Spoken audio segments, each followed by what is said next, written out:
Namaste, everyone. A very warm welcome to today's Yes Talk. The title today is Karuna, Cultivating Compassion and Kindness for Emotional Well-being. The speaker, Ms. Richa Sharma, is a counseling psychologist and a musician with a decade-long experience in the fields of mental wellness, parenting, education, and meditation. She holds postgraduate degrees in applied psychology and English literature and a certification in music therapy. Welcome, Richa. Thank you so much for being with us today. We look forward to a beautiful session with you. Hi. Thank you. Hi, Arunima. Thank you for the warm welcome. Good evening, everyone. I hope I'm audible. I welcome all of you to today's talk on emotional well-being and how kindness and compassion, cultivating more of these qualities can lead to better emotional well-being. My intent of doing this talk on this topic is to share with all of you here that although we attribute well-being to physical practices, and we believe that if we are eating well, if we are sleeping well on time, it takes care of our well-being as an overall.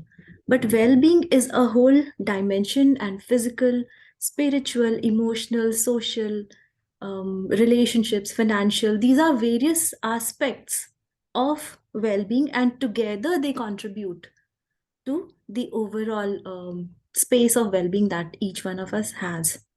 So today our focus is on nurturing practices that can help us be more emotionally good, emotionally sound. Okay, so once again, welcome. I'm very glad to see all of you here today. I hope that we find some nice takeaway from today's session. So let me know if you can see my screen. Yes? Yes, Yeah? that's Okay. possible. Yeah. So, welcome to this talk on um, compassion and kindness as tools to foster emotional well-being. And I use this term called Karuna. But as we'll proceed ahead, we will realize that there are many more beautiful concepts in our spiritual literature, like Maitri and all of these, that we have been hearing from ages. And our saints, our sages, religious scriptures, etc., there have been timeless stories that constantly keep teaching us how important and valuable it is for us to be kind and more compassionate. Okay, so what is in store for today's talk? We'll have a small introduction to of why we are doing this, what are the benefits, or how emotional well-being looks like. Okay, so we'll discuss these three variables: emotional well-being, kindness, and compassion. And today, it's going to be a more experiential exercise. I will close the session with a small meditation practice towards the end. So it's a loving kindness meditation. It will be a guided practice, and I'll have some instructions. And if we can all follow this and learn this practice and take it home and try to imbibe it on a regular basis, it can help us nurture kindness and compassion and feeling of well-being towards our own self as well as towards others. Okay, so emotional well-being looks like, and I'm sure each one of us out here who's listening to me right now would want to feel all of these or experience all of these consistently, regularly, on a daily basis. Okay, so some of these experiences of how a sound emotional well-being looks like might be an ability to receive feedback without getting defensive. So if somebody tells you, hey, I think you could do this better, so without taking it as a personal attack, and being sane, and if it makes sense, then imbibing that suggestion. If it doesn't make sense or it doesn't add value to us, being neutral about it. Okay, so that could be one example.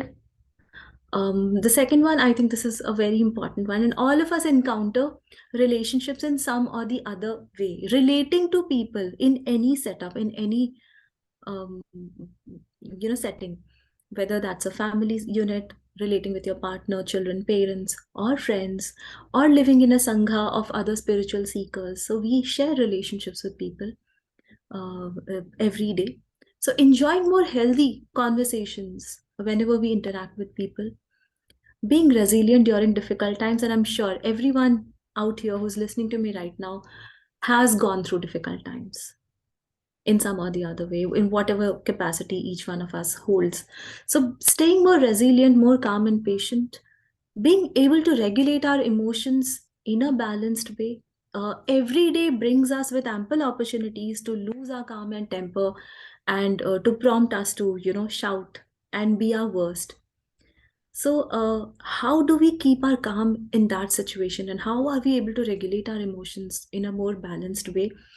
This reminds me of a very small story by Gautam Buddha, and he was he was traveling with his followers, and while they were seated, his followers were asking him some question, and there was a fly around Buddha, and Buddha just instantly tried to remove that fly.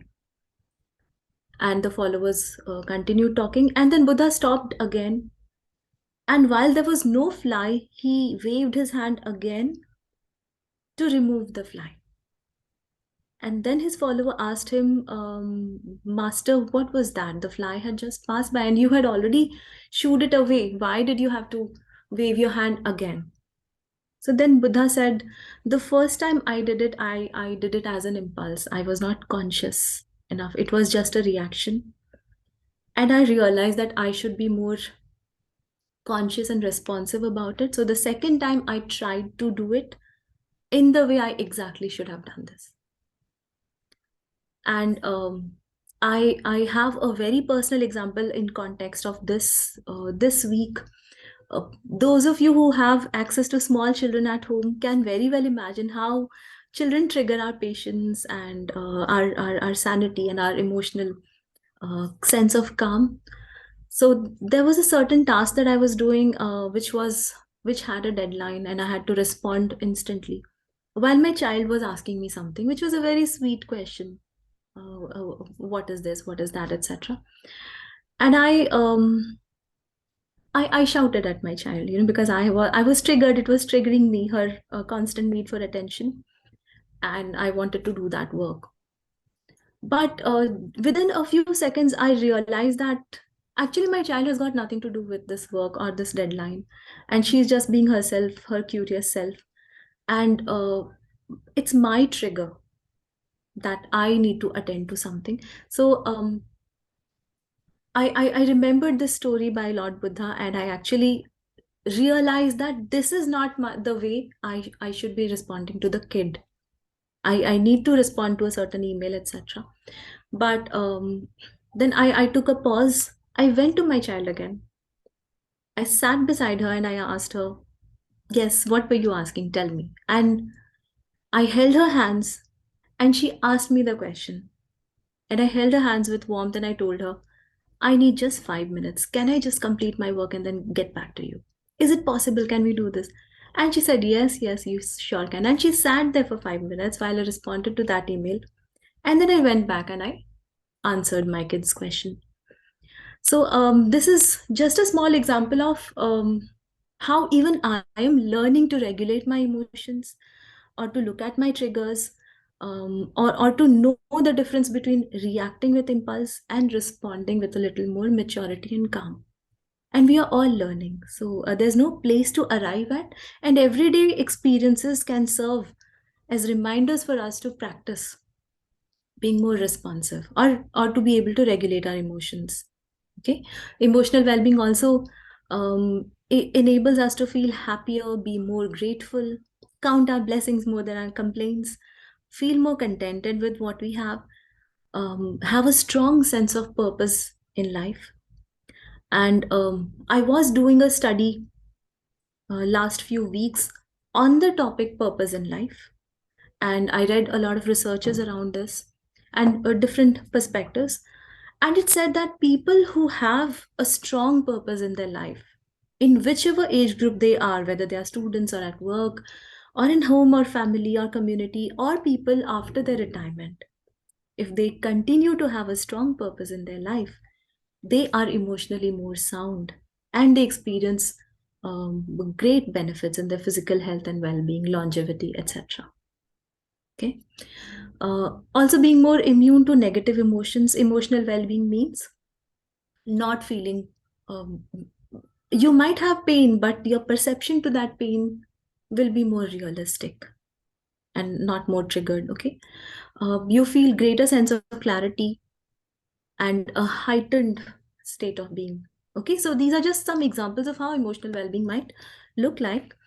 And this is a small description for all of you, that emotional well-being could be the ability to produce more positive emotions, moods, thoughts, and feelings, and adapt ourselves when we are confronted with adversity and stressful situations. Okay, so emotional well being fills us with positive qualities and emotions.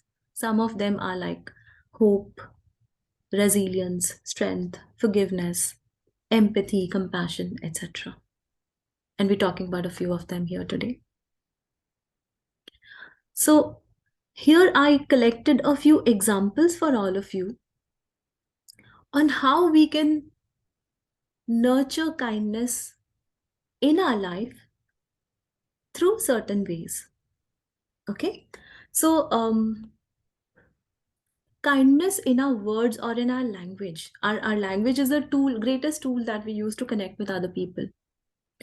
So, how can we use language or words um, in the boat of kindness? Okay, and express ourselves to other people. So, here are some examples, but the key points that I want to indicate out here are how are you doing or how was your day means checking in with people. So, for instance, I see Divya here, or I see Durjoy here, Ashu here, Rishikesh ji here. So I may just ask Rishikesh ji, how was your day? How are you doing? How have you been? And genuinely asking as if I do intend to listen to you.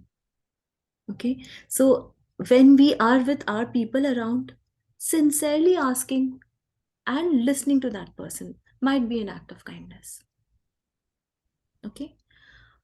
Also, I'm sorry for or I forgive somebody for implies if you feel you've made a mistake or you've hurt another person, you seek forgiveness. And we did a session on forgiveness a few months back, and I encourage everyone who's not seen that session, please go back and visit that talk. There's a lot of elaboration on how we can seek forgiveness. Okay, being more mindful of our words, and I'm again reminded of Buddha here, who stated that before we say anything, we should pass our talk through certain filters, and the filters are: is it kind, is it true, is it necessary? So a lot of our conversation is very mindless talk, very small talk, just for the sake of saying, because silence feels very awkward. But if we can try practicing using more mindful language, then our communication can be kinder than what it is right now. A lot of things that we say that has hurt another person, and then we go on to justify, I didn't mean to say that, hey, and all of that misunderstanding could be avoided. Okay, so being more mindful of our words. Another way we can express kindness through our words could be expressing gratitude. And I really tell you, gratitude is a flex. It is a great flex. So even if you don't do anything else, even if you don't practice any meditation or anything, but every single day you continue to tell yourself, I am so thankful for this. I'm so grateful I have this. I have my children in my home or my family. I'm grateful to God for whatever things you are grateful for. Count 2 or 3 blessings that you have. That is an amazing flex. You will see amazing results within a short span of few months, a few weeks. And yeah, so here was checking in with people, seeking forgiveness, being more mindful, being grateful, and finally valuing and appreciating people for what they do. And I think we don't do this enough. We might encounter a lot of people and people do a lot of good things, but we hold it to ourselves. Sometimes we feel, hey, if we praise the other person a lot, they might turn into being a snob, or this might inflate their ego. I feel there's no harm in realistically valuing or appreciating somebody. The way they accept it is all up to them.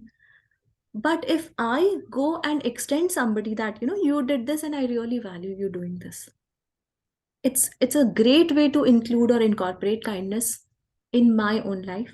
And I personally believe it's very rare. Perhaps you appreciating somebody might be the only good thing that that person has ever heard in their lifetime. So be the one who offers that positive experience to other people. Be an encourager. The world needs more of that for sure. So this is how we can extend kindness in words. Now, how can we extend kindness through our actions? So I have a few small techniques here for you. Just very small examples. So, for instance, you have a security guard or you have a staff or somebody that you buy groceries from. So, just greeting that person, hey, good morning, hey, how have you been? If you find trash scattered here or there, it's your street, it's your space. And if it is a piece of trash that you do not like to see, and if you can nurture this attitude that this could harm another person also, if it's a piece of plastic bag or basket or something, you can just pick it up and put it in the dustbin without getting yourself clicked, without putting a story on Instagram, hey, I did this act. I think we can be very kind and we can be very conscious without publicizing it all the time. Okay. Also smiling at our neighbors or smiling at people next door, it doesn't cost a lot. um, I have also encountered, as I studied about this topic more, and as in my own personal experience also, sometimes it's not possible to exactly repay the person who has been kind to you. It might have been a stranger and they just went, they saved you and they left by, and you have no contact to that person. So what do you do in that case? You pass that kindness on to other people in other settings. This is how you repay an act of kindness.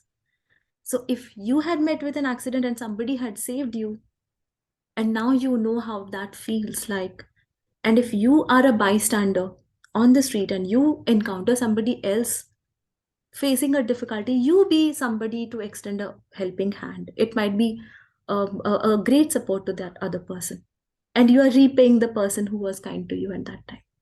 This is just one example. You can apply this in different settings. You could donate or you could volunteer at an organization or cause that touches your heart. Also, communication, the way you talk. We've already covered a bit of this, but when you listen to someone, be attentive, be your whole self. And by this, the greatest example that I'd like to say here, it comes on the other slide as well, is when somebody is talking to you, don't listen to them with your phone in your hands. If you're sitting with someone and somebody's at your side with the intent to communicate with you, keep your phone away. Probably, put it inside your bag, or just lock it, just keep it somewhere else, or put it in silent at least. That's a great act of respect to the person who has come to talk to you. Okay. Also, if it's possible and if somebody is in great need, offer hope, offer words of support or hope to that person.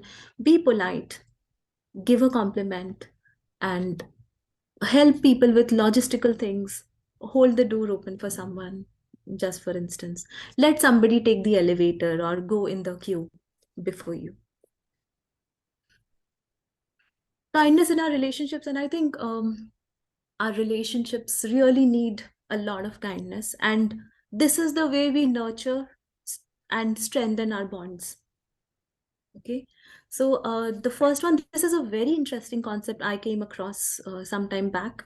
And although gossip is very common, and what do we do when we gossip? It is we talk negative about somebody who is not present in front of us. So if we want to be more kind in our relationships, let us initiate positive gossip. Let us pick up a person and be the one who starts talking positive thing about the other person.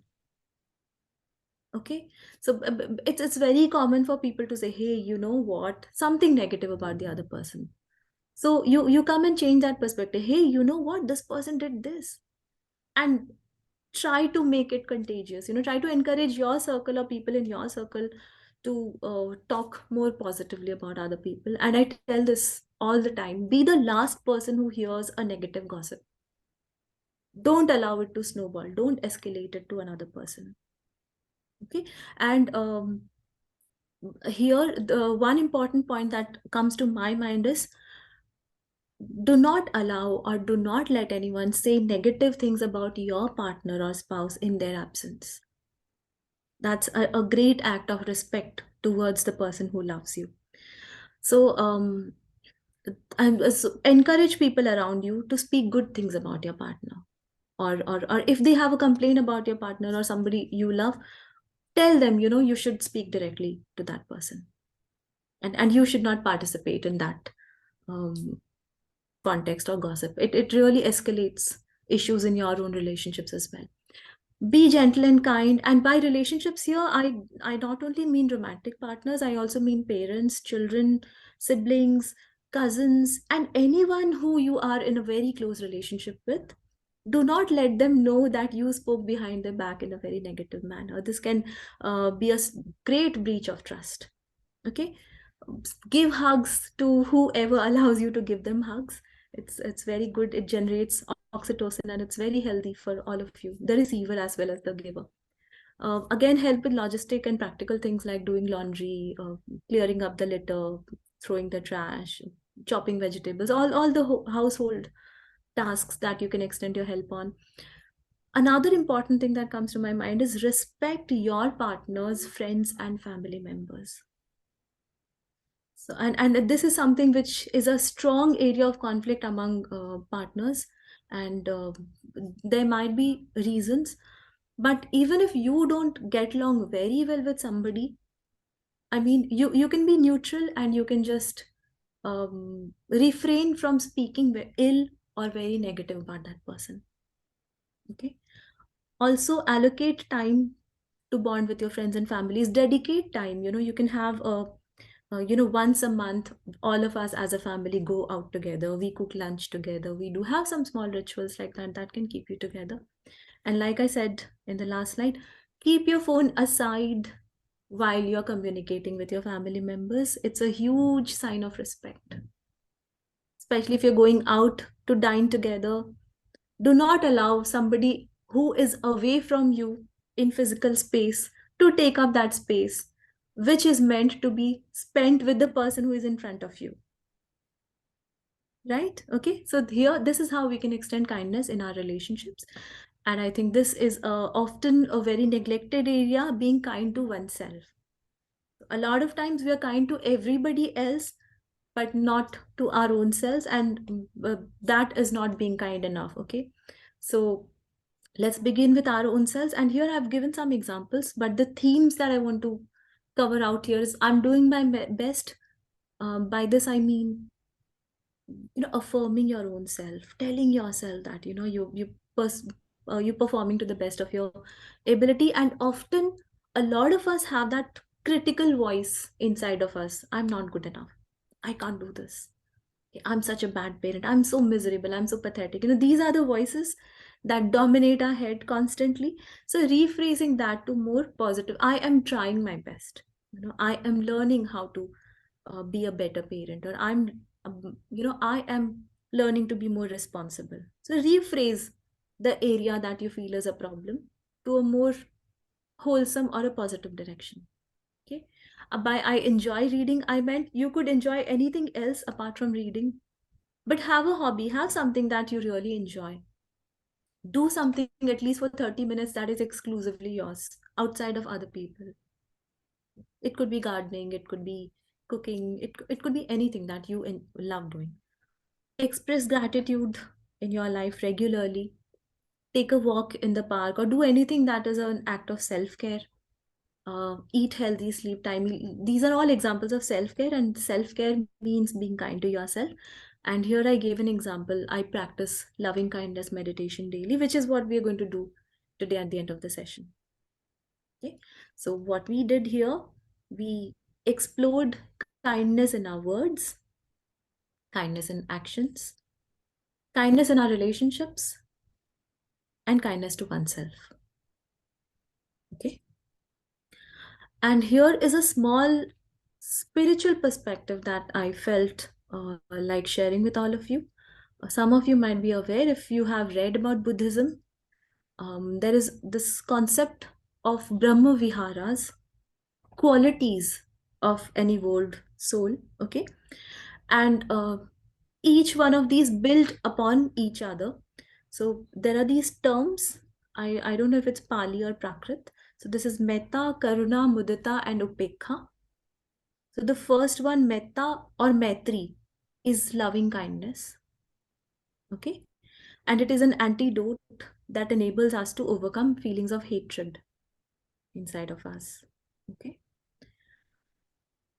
We build from here to being more compassionate, the quality that we call karuna.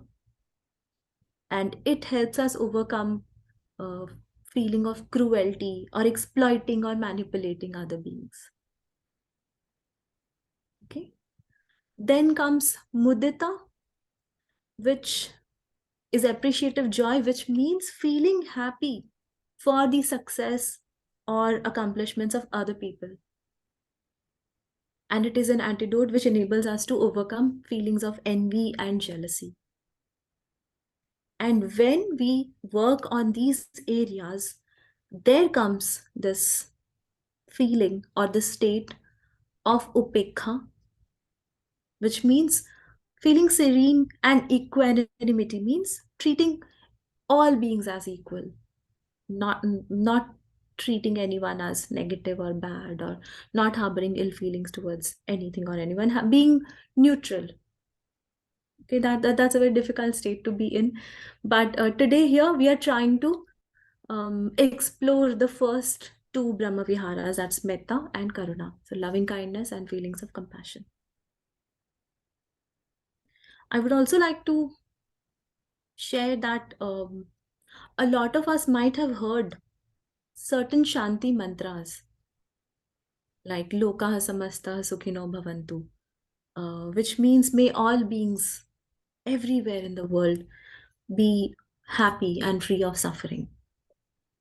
And when I hear it, or every time I listen to this mantra, I'm amazed at the amount of maturity that our ancestors had, or the amount of holistic feeling and compassion that they held towards everyone.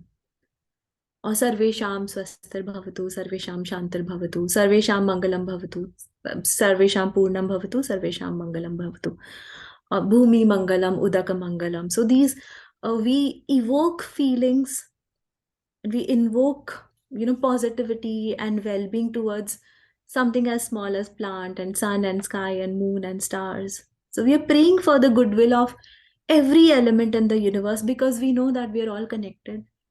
And we can't simply be thinking of our own goodwill and not expect or wish goodwill for others. I cannot imagine. I'm here in this community right now with all of you here. I cannot simply think that I should be well and all of you should not. That act of selfishness does not work. But if I extend my feelings of kindness and empathy and compassion to all of you, that might create ripples and waves of positive feelings, and that might benefit me as well. Of course, I'm not doing it with the intention to receive positive feeling for my own self, but it's good for my own being and my own growth as a spiritual seeker. Right? Yeah. So I was talking about loving kindness meditation from the start, and it is a form of guided meditation, uh, and it's inspired by the teachings of Buddha. It mainly builds on the first element, the element of metta, which is loving kindness towards all beings. And it moves in a graded way. Now, this is very interesting. It moves in a graded way, starting from oneself, to love beings, to, to the whole of humanity. So it moves in a progression. And this is amazing. I read some researches on the benefits of loving kindness meditation. I tried to shorten it up for you, but there are lots of researches taking place with cohorts and groups of subjects, who are practicing loving kindness meditation, and that being compared with a control group of participants who are not. And lots of benefits are being found over weeks of practices of this particular technique. So researchers have found great overall life satisfaction, heightened sense of empathy and compassion, strong feeling of connectedness, positive emotions are increased. Some of the examples of which are fulfillment, cheerfulness, appreciation, joy, love, and feelings of awe and wonder. And researchers have found reduction in negative emotions like stress, anxiety, depression, and perception of pain. So it's actually backed up by research. And if you're interested, please do go to Google and search about its benefits. You'll be amazed. So before we begin this guided technique, I have a very small invocation or a prayer, and I encourage all of you to literally imbibe and feel these words as I read. May the well-being of all people be protected. May all the worlds become happy. May all beings be joyous. May all be healthy and free of disease. May everyone's life be prosperous, and may there be no suffering. And with this small prayer and invocation, I now invite you to enter into this small guided practice for the next few minutes. Please listen to my instructions and do as I say. And we'll have a short reflection session as we close. Okay? So take a deep breath.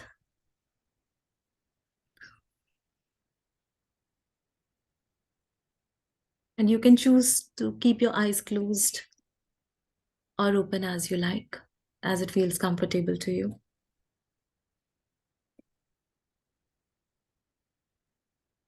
You could place your hands on your chest if that feels good to you. You could keep your hands on your lap, however it feels easy for you.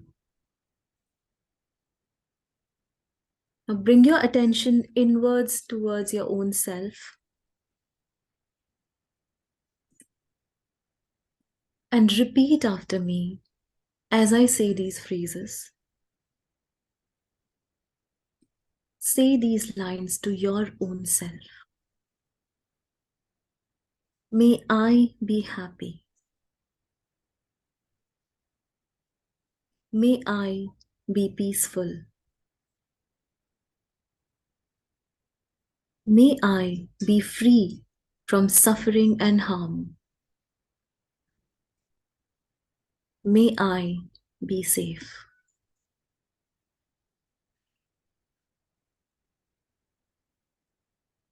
If you find it difficult to send this love to your own self, imagine yourself as a little child and say these phrases to yourself once again. May I be happy. May I be peaceful. May I be free from suffering and harm. May I be safe.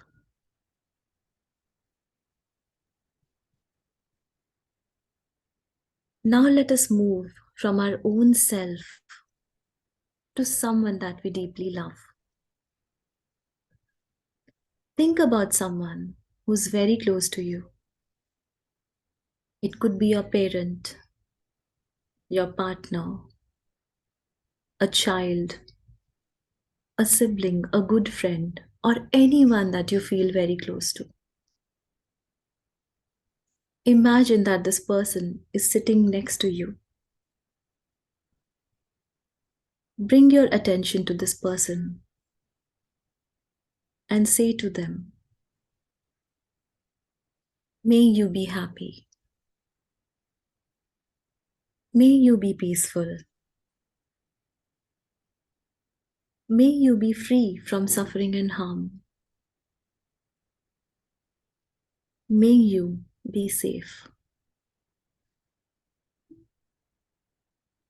Imagine yourself saying these words, these phrases to your loved one. Let us say them once again. May you be happy. May you be peaceful. May you be free from suffering and harm. May you be safe.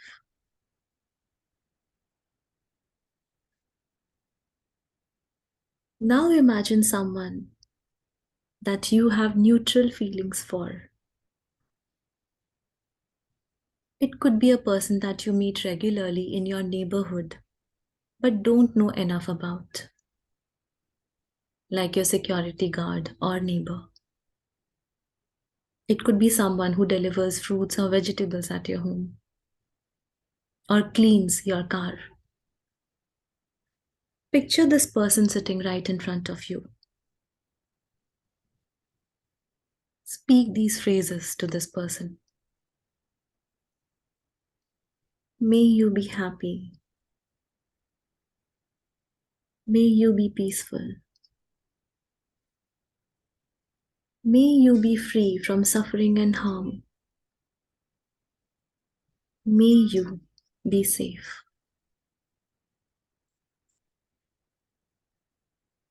Send these feelings of loving kindness to this neutral person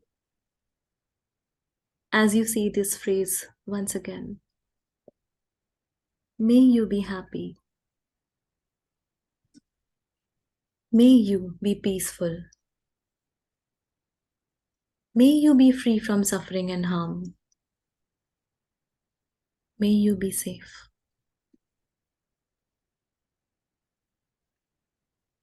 Now think of someone that you have a conflict or disagreement with, a grudge with, someone that you do not get along with very well. And I acknowledge that sending loving kindness to this person is very difficult. Let us see if we can send some loving kindness to this person. If it gets very, very difficult, let us picturize this person to be a small child. Imagine this person sitting in front of you. Say this to this person. May you be happy. May you be peaceful. May you be free from suffering and harm. May you be safe.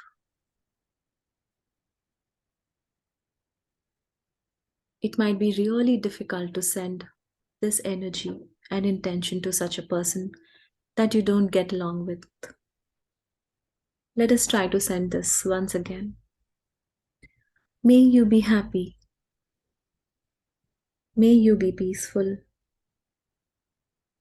May you be free from suffering and harm. May you be safe. Now allow this person to get up from that chair in front of you and walk away. You can touch your heart or your chest to be more centered and bring your awareness and attention to your own self. Now expand your awareness to imagine your family members, their friends, family members of your friends, and all the people that you have met and all the people that you've never met. bring your awareness to include every being in this world. And intent this feeling of loving kindness and goodwill to all beings. Say this to all beings. May you be happy. May you be peaceful. May you be free from suffering and harm. May you be safe. Let us intend this for everyone, all beings in this world. May you be happy. May you be peaceful. May you be free from suffering and harm. May you be safe.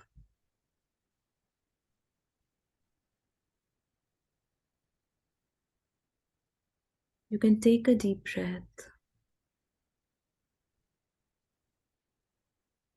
You can place your hand over your chest and slowly bring your awareness back to this moment.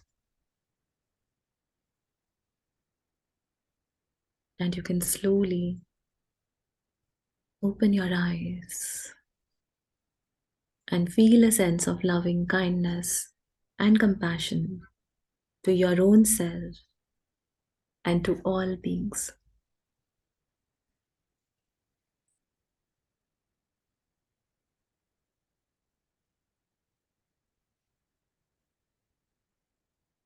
I'm very thankful to all of you for listening to me.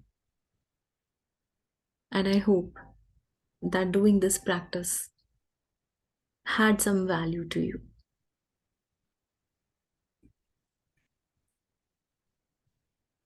Back to you, Arunima.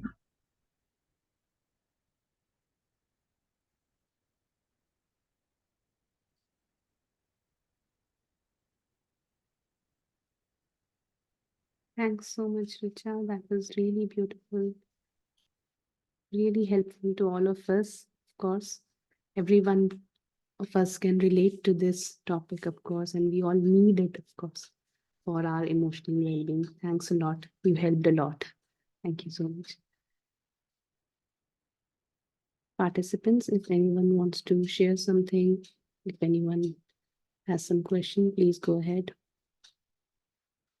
You can raise the hand and go ahead, or put your questions or sharings on the chat box. Hello, can I speak? Yes. I thought the word compassion encompasses something vaster and better, greater than the word kindness. So, can you elaborate a little more about the value of compassion? Yes, so actually, you're right. And compassion is actually a broader concept Yeah. than kindness. But the thing is, I mean, to begin, we take baby steps, we take small steps, right? So to reach or to attain to a state of compassion where enlightened beings can be, we have to start with small practices, the random acts of compassion, being nice, being gentle to oneself and to other people. Okay. And yeah, the greatest example of compassion could be lots of stories of Lord Buddha, Gautam Siddhartha, and his cousin. When you might have heard the story of Siddharth's cousin killing a bird and Gautam Buddha bringing that bird back and, nurturing that bird. I also read a beautiful story of Sri Aurobindo and the mother, where a devotee shared that they were entering the room and the mother cautioned him that there is a bird resting across the door. So, be kind and be gentle and don't just enter the room with a sense of rush. So, enlightened beings or more evolved beings have that level of compassion where they feel that their acts could hurt or damage small little beings. It takes a lot of evolution for us to arrive at that level of empathy. So yeah, thank you for bringing this. Compassion is a vaster concept and greater, state of being than kindness. And we begin by small random acts of kindness. And Agreed. I agreed. Thank you for elaborating. And I think from kindness we have to go towards compassion. We have to grow. And for our growth, that is a light shown above in front of us. That is our goal towards which we must travel. Yeah. Thank you.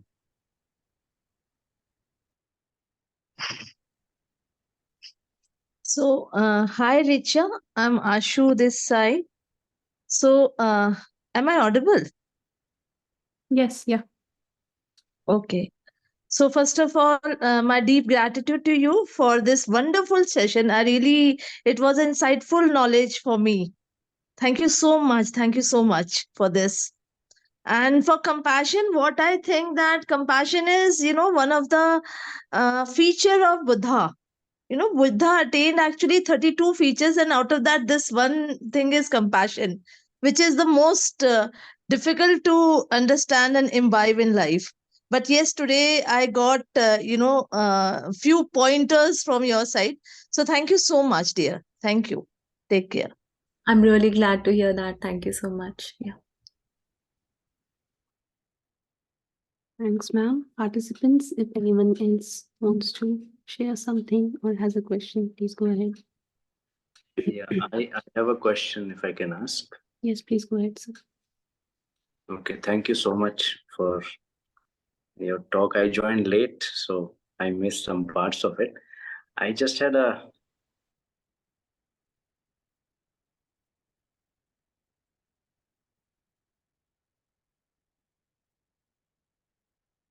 So I think your Am I audible?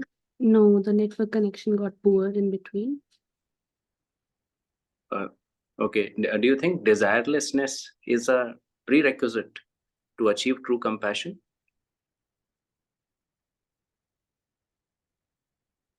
That's a very, very profound question, actually. A very deep question, in fact.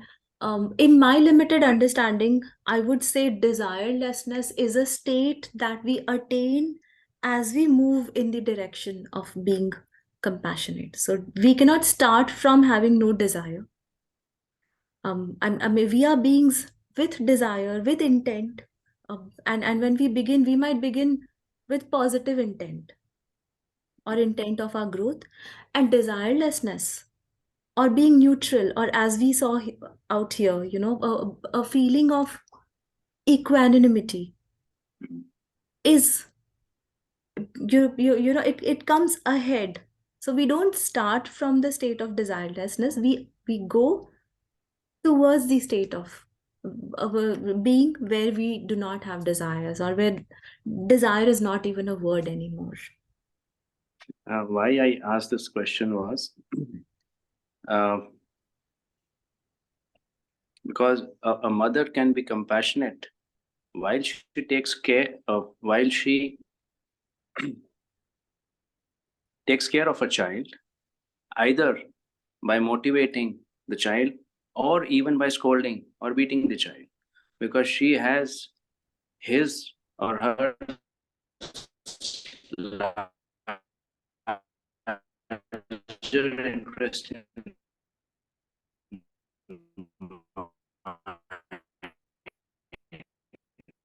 Sir, you're not so audible compassion properly. is a double-edged sword, right? Compassion doesn't always mean kindness.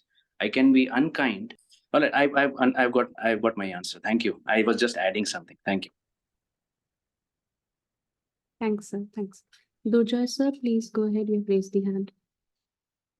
No, I just wanted to express my deep gratitude that Richa, for Richa's talk. It was very inspirational, and especially, I would like to express my, I would also like to say that coming from such a young person, is even more inspirational for me. That we have young people who are thinking, the way you are, and are instructing others as you are. And this gives me great hope for the future. As a teacher, I'm a teacher, and it gives me great hope for the future.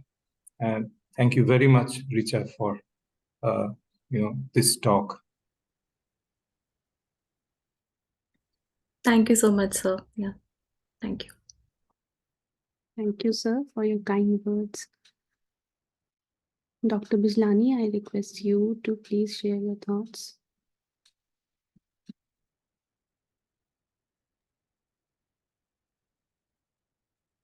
Thank you, Richa, for a very insightful talk.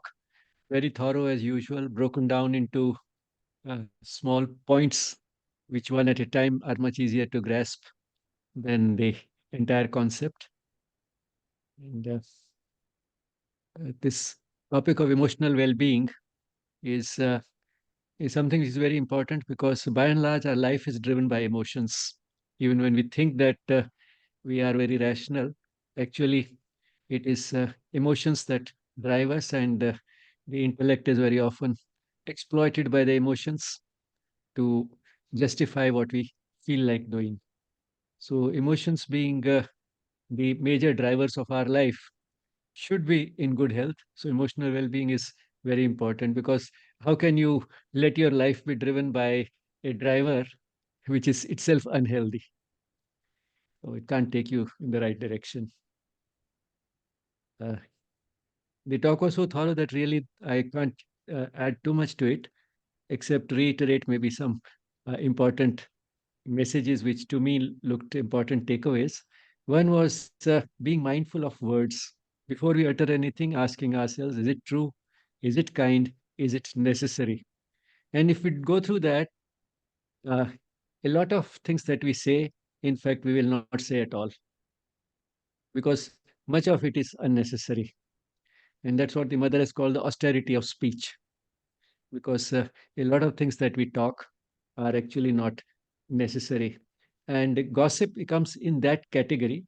But same time, I was very happy to see this concept of a positive gossip, because the mother has strongly discouraged gossip, because most of the time it is about people, and that too saying negative things about people, and that too behind their back. This is one of the commonest pastimes which we have.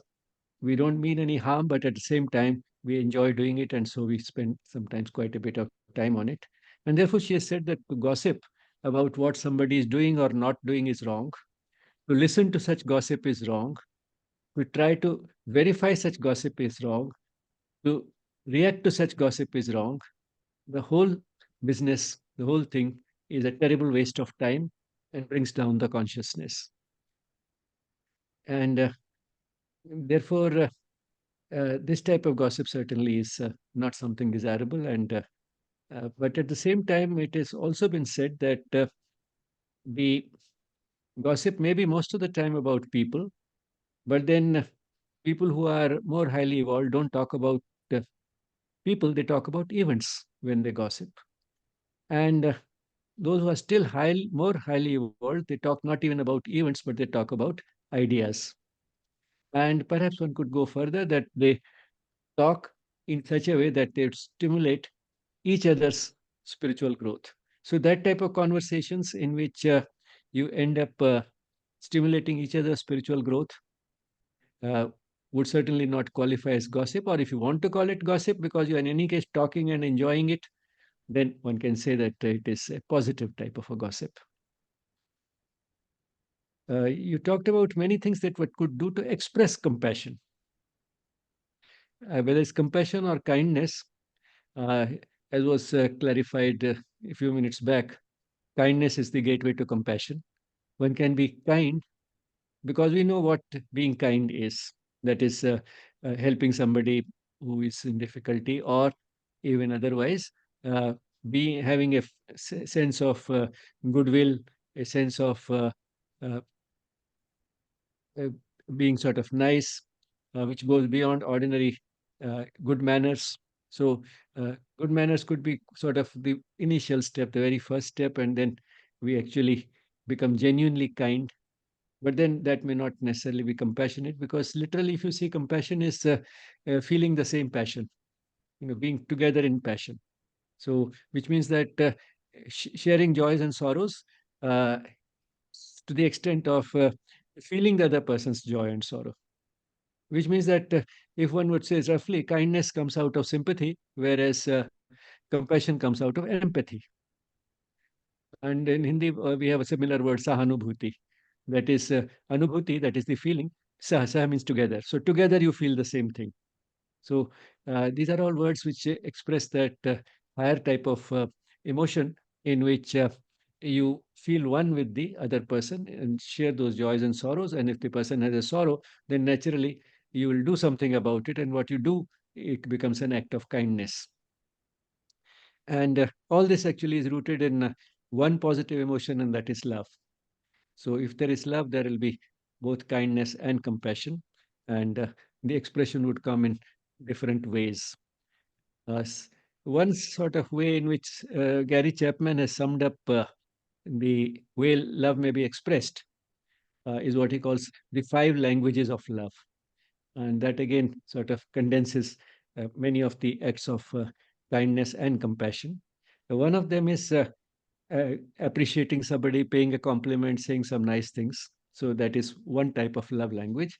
The second is doing something for the person, something concrete, कुछ काम कर दिया किसी के लिए, doing some work which will help the other person, reduce the load of the other person. So that is the second way. The third language of love is giving a gift. Gift given out of genuine love is also one of the ways one can be kind to somebody. And this will be a gift which will have behind it not only the feeling of love, but also will be a thoughtful gift, keeping in mind what is it that the person would really appreciate. And the fourth love language, he says, is touch. You talked about hugging, the hugs, so releasing oxytocin.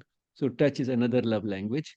And the fifth language of love, fifth way in which we can express love, is by spending time together. Nothing very specific to be done, but spending time together, and then depending upon the state of evolution, what they uh, enjoy doing together could be different, but just being together and spending time together without any clear-cut agenda is itself an expression of love. Now, different people have different love languages, he says, which means that different people would appreciate one thing rather than the other. All of us enjoy all the 5 things, receiving as well as giving. But all the same, the love language, the most favored love language of each individual could be different. And the important point that he makes, it particularly applies to relationships, especially between partners, is that we should try and speak the love language which would be appreciated by the partner, not the love language that we ourselves appreciate. Because we may feel that if this is what I enjoy, the other person will also enjoy it. But that may not necessarily be so. So if we speak in the love language of the partner, express love through the language that the partner appreciates the most, and the partner does the same, both of us end up getting what we want, but while thinking of the other person rather than ourselves. So these are some of the things that crossed my mind while you were speaking. And with that, thank you once again, and we look forward to more talks by you. Thank you, sir, for beautifully summing it up. Thanks a lot. Richa, thanks again for this beautiful session. We had a lovely time in this session today. Participants, I thank you for being with us today. We can close today's session with a moment of peaceful silence. Namaste. Thank you.